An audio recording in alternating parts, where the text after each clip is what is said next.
Hey guys, my name's Dr. Sil. I'm a junior doctor from Sydney, Australia, and I had a pretty average day at work. Yep, it happens. Sometimes work is not fun, and that's okay. But usually after a day like this, I kind of just binge on some medical memes, and so I thought I'd make a video and you can join me. So let's look at some medical memes. Relax, David. It's just a small surgery. Don't panic. My name is not David. I know I am David, yeah.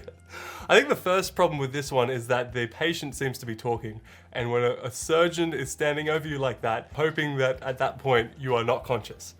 Usually you put under by the anesthesiologists before the surgeons are kind of hovering over your body, looking intimidating. Doctor, time to test your reflexes. Me, dodges little knee hammer.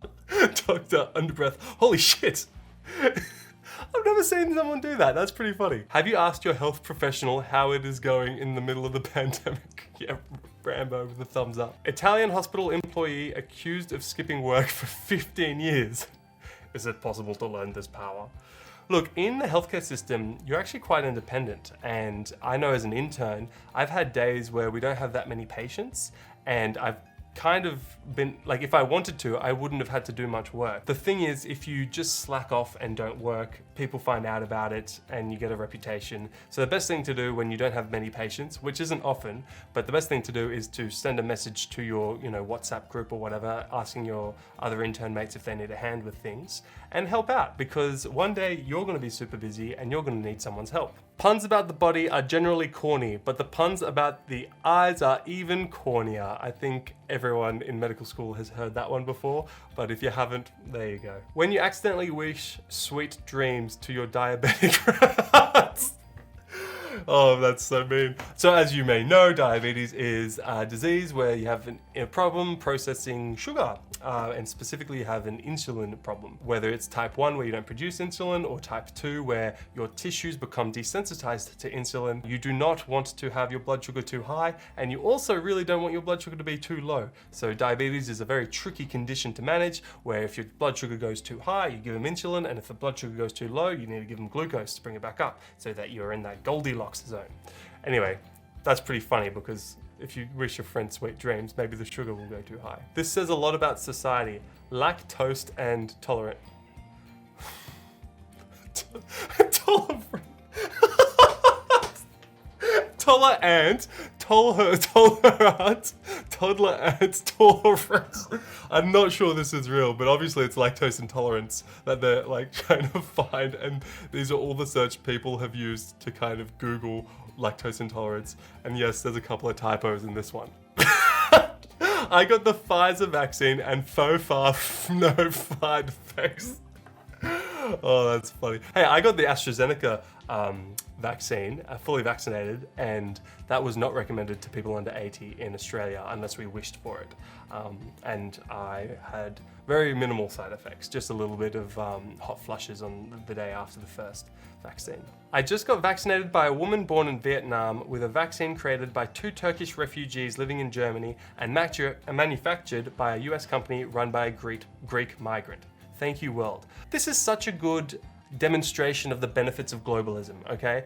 Yes, we have all these different countries, we have all these different cultures, and not all countries get along, but when we do, when we work together, incredible things happen. Making this COVID vaccine has been one of humans' greatest historical achievements, because we did it within a year. Doctor, we couldn't save his hand in the surgery. We're sorry. Woman, you said he was going to be all right. Doctor, well, his left hand is gone, so he's going to be all right. Oh my God. Best ROSC ever. Jesus. Oh. ROSC is return of spontaneous circulation. It is what you try to achieve when someone unfortunately dies in the hospital and they are for CPR, because not everyone is for CPR. So yeah, you resuscitate them, you give them adrenaline, you do chest compressions, you give them a shock, and you try and get ROSC. And Jesus apparently did it without any advanced care life support or doctors, so best ROSC ever, for sure. Can't wait to put fully vaccinated on my dating profiles like an adoptable dog. Yeah. Oh dear. Coronavirus. Glasses wearers less likely to get COVID, study says. Nerd immunity. Very good. A play on the words of herd immunity. That's funny. I enjoy that I am protected. I guess theoretically this is because glasses act as a barrier from virions, viral particles penetrating the cornea, which has already had a joke made about it. Do I need a second dose? No. You only get one shot, one opportunity. Hey, most vaccines are 2 doses. Pfizer, AstraZeneca. So you're wrong, Eminem. Me pretending to hear a murmur on auscultation. That's so true. You know, as medical students, when we're told to do examinations in front of professors, we assume there's going to be something atypical. If not, why would they have asked us to do the examination? And I've seen a student auscultate someone's chest and just say, systolic murmur. And the guy's heart was fine. He was in hospital because of an abdominal issue. And, and he said it in front of the patient. And the poor patient was so worried. And the professor had to reassure the patient, saying, you don't have a heart murmur, don't worry. We're just medical students learning. Always report what you hear honestly, because I'm not sure that student was. You and your homie after you both get vaccinated. I can touch you now. Yeah. Good Harry Potter memes on this page. First patient on ward round versus last patient on ward round. Yeah, fully. Cats. That's so true. By the end of ward rounds, you are cognitively exhausted. I'm not sure if that actually has an impact in patient care, because if it did, then if I was a patient, I'd want to be at the start of the ward round. The amount of effort you put in at the start versus the end, you don't want it to be different, but there probably is some difference due to cognitive exhaustion from, you spend, a ward round, you spend an hour to 2 hours. That's a surgical ward round, 1 hour. If you're on a medical team, it's sometimes 3 to 5 hours. It can be most of the day sometimes if you have a big team. And you have to find out all the issues, address all the issues, and do that for every single patient, and it can be really complex. Tough. Might order this shirt for my vaccination. Yeah, look, I've seen a lot of people struggle with exposing the deltoid muscle, which is this muscle here that they try and get the needle into.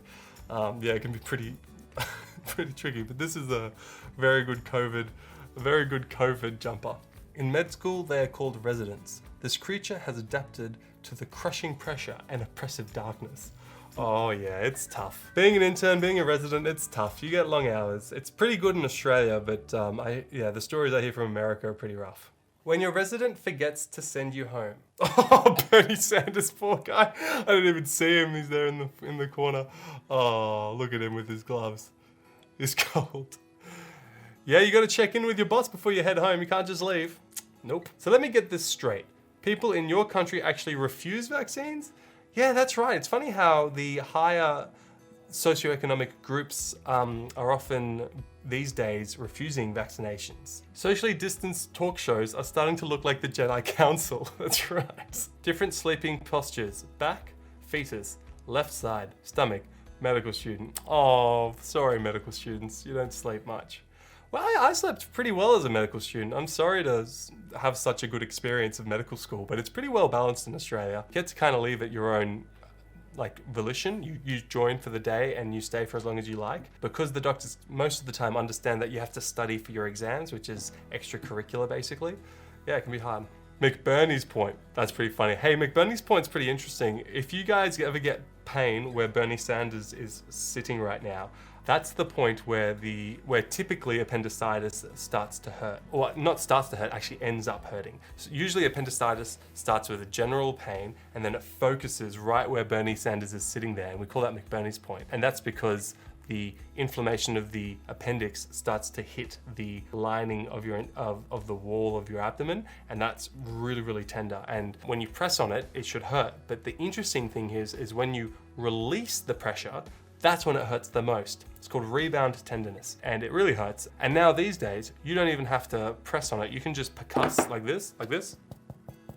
You just percuss on McBurney's point, and if that really hurts, then that suggests that the person might have appendicitis, and you have to get an ultrasound or a CT. Vampires suck your blood for vitamin D because they can't go out into the sun themselves. You ever think about that? No, you only ever think about yourself. Yeah, guys, come on.